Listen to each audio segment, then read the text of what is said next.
All along, Brexit has been very much about holding the Tory party together and keeping Jeremy Corbyn out of power.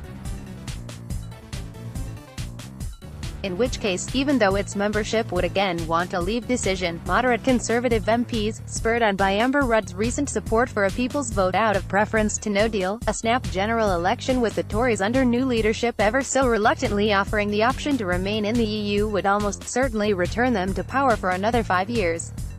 How ironic in that situation if Labour were then to oppose them in support of Brexit despite 90% of its membership wanting to remain in the EU. Patrick Cosgrove Bucknell Young MPs calling for a general strike need a history lesson. During the 1970s, anyone over a certain age will remember there was a lot of problems around industrial relations. It was widely perceived, probably inaccurate, that in any given time about 1/10 of the country was on strike.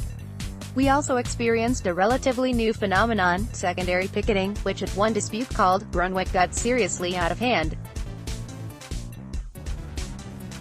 I mentioned the above because it was one of the important factors in the election victory for Margaret Thatcher in 1979. In a nutshell, people were fed up with strikes. Therefore, how on earth is it helpful for Labour Party members or MPs to say that a general strike is a good idea? I note they are younger than me and were not around in the 70s, however, surely they are aware of at least some political history. It is looking odds on that the economy will take a big hit next year. The last thing we need is a general strike taking us down to the second division, rather than bottom half of the first. Robert Bosting, Kings Hill. The Tories should back a second vote. Are they risk Corbyn getting into power? I am a Remain voter and have always voted for the Conservatives, and after the devastation left by the last Labour government, I would not like to see our great country go backwards again for the next 10 years if they get Brexit wrong. I personally wish that they would all stop trying to score points off of each other, start smelling the coffee and let the country decide with a second vote to see if we stay in or go out after the lies of the last election, from both sides. I think the public are more aware of what is fact and what is fiction, and it could be best for us all before it is too late.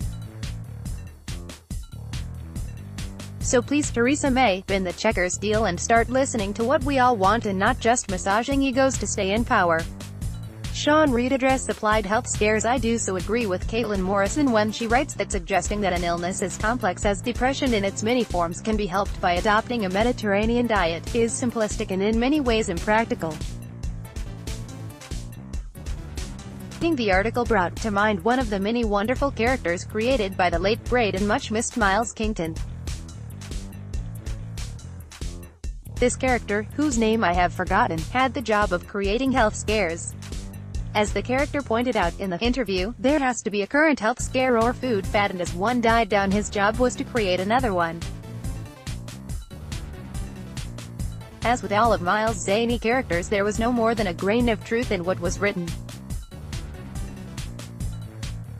Every time I read of the latest research that purports to show a link with something we have or have not been using over many years, I think of Miles Kington.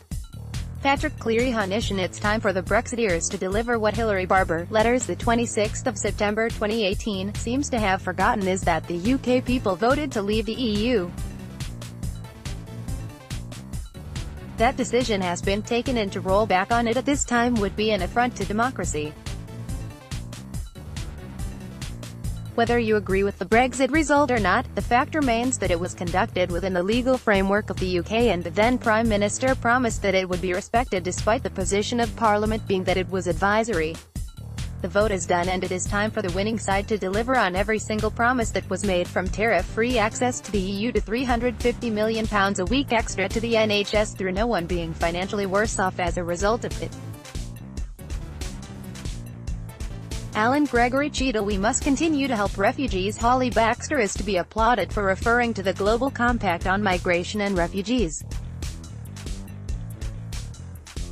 This offers us a unique and painstaking opportunity to enhance refugees' self-reliance, improve their free, acceptable and affordable access to education, healthcare and other public services, and mitigate the pressures on host countries which shoulder disproportionate and enormous burdens of refugees, and at the same time create the right conditions for refugees to return and help in the rebuilding of their shattered homes.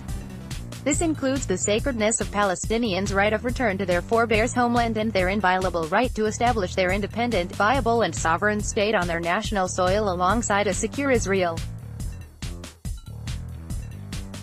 Dr. Munjid Farid Al-Khattab, London, NW2. The Independent has launched its